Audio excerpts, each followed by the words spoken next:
Operation सिंदूर जिसमें 100 से ज्यादा आतंकी मरे, पाक ने खुद हार मानी, लेकिन स्वामी प्रसाद मौर्य कह रहे हैं ऑपरेशन सिंदूर तो टाटा फिश हो गया।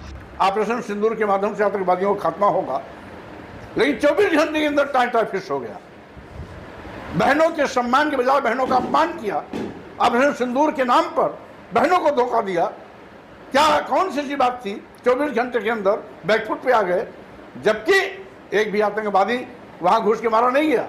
अगर सब युद्ध बंद नहीं करना ही था तो सारे आतंकवादियों का सुपड़ा साफ करने के बाद युद्ध बंद किया जाता, हम सभी स्वागत करते।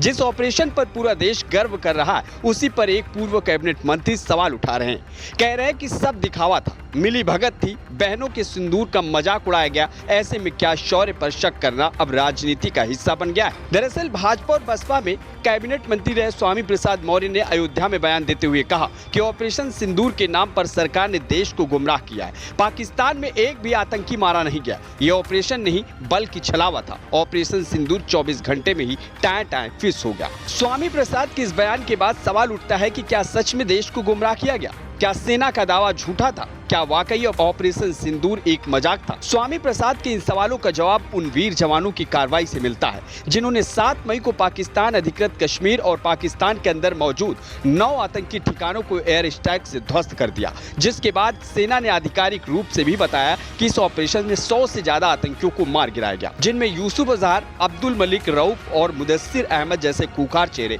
शामिल थे। यूसुफ अजहर वही है जो कंधार हाईजैक का मास्टरमाइंड था और मसूद अजहर का साला भी। तो वहीं अब्दुल मलिक रऊफ पुलवामा हमले की साजिश में शामिल था। सेना ने इन हमलों के सबूत भी पेश किए और पाकिस्तान की मीडिया और सेना ने खुद इन हमलों को स्वीकार किया। पाकिस्तान के प्रधानमंत्री शहबाज शरीफ ने नूर खान एयरबेस पर भारत के मिसाइल अटैक की पुष्टि की और बताया कैसे 10 मई की रात को जनरल असीम मुनीर ने उन्हें सेफ लाइन पर कॉल कर भारत की बैलिस्टिक मिसाइल स्ट्राइक की जानकारी दी। मुरीद के सियालकोट, बहावलपुर, कोटली और मुजफ्फराबाद जैसे आतंकी ठिकानों पर भारत की मिसाइलें कहर बनकर टूटी।